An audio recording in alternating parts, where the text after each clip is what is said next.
Hey guys, it's Colleen with COPork.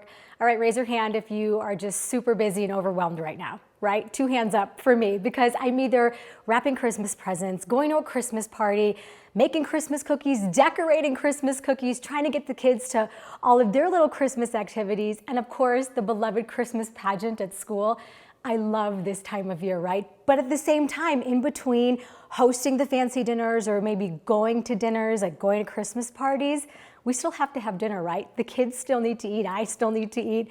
So I wanted to think of a dish that really can be done in one pot, one time, under a half an hour, and you're gonna be good to go for the whole night. So I made this dish a couple days ago, and I'm making it again tonight because my husband and I have to go to a Christmas party.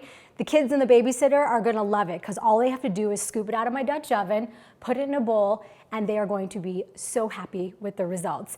I'm doing a kind of a deconstructed bell pepper casserole. So, you know, stuffed bell peppers, I absolutely love them when you just stuff the pepper with that goodness of Italian sausage and rice and tomatoes.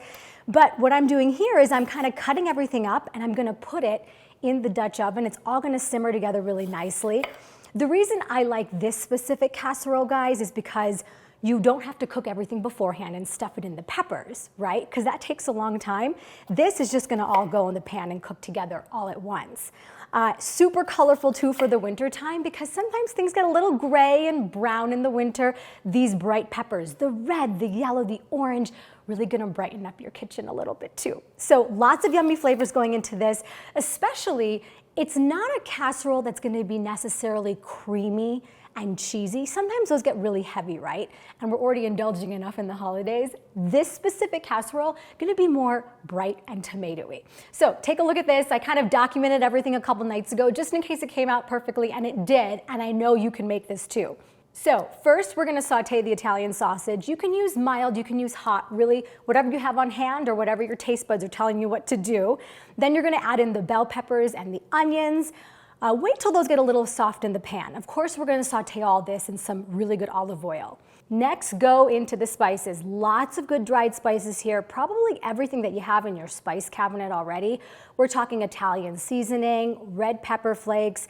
You can use garlic powder. I like to use fresh garlic, but honestly, if you have garlic powder and you want it to be easy, just throw that in too. Okay, now we are getting tomatoey. Rich tomato sauce, diced tomatoes go right in here. We're gonna add some vegetable stock. My secret to add into the stock is some soy sauce. So if you're feeling a little feisty, do that. And I promise you, it's just gonna turn out so good. It's a different kind of depth of flavor, so just trust me on this one. All right, when all of that is bubbling, then it's time for the rice. Any white rice you have on hand, you're gonna throw that in, and the rice is gonna soak up all the tomatoey goodness. In about 15 minutes, you're gonna open up the pan and you're gonna say, wow, it looks like this is almost done. And it is almost done because then it's just time for the cheese. We're gonna melt the cheese right here, right in this pan, over everything. Okay, see how it's all melted over there? And that's it.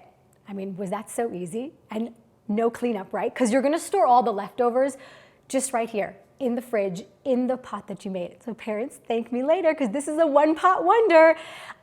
Serve it for dinner, for the kids, for guests. Really, anyone who comes in hand, I always have one of these frozen in my freezer too because you can defrost it overnight, scoop it up, throw it in the oven, throw it in the microwave, a little extra cheese, a little extra red pepper flakes, and there you go. A one-pot meal during the holiday season to kind of keep you going, keep that energy level up while you're doing all those other Christmas activities. I'll share this recipe with you at COPork.org and follow us on social media at Colorado Pork Producers Council. Let's talk pork.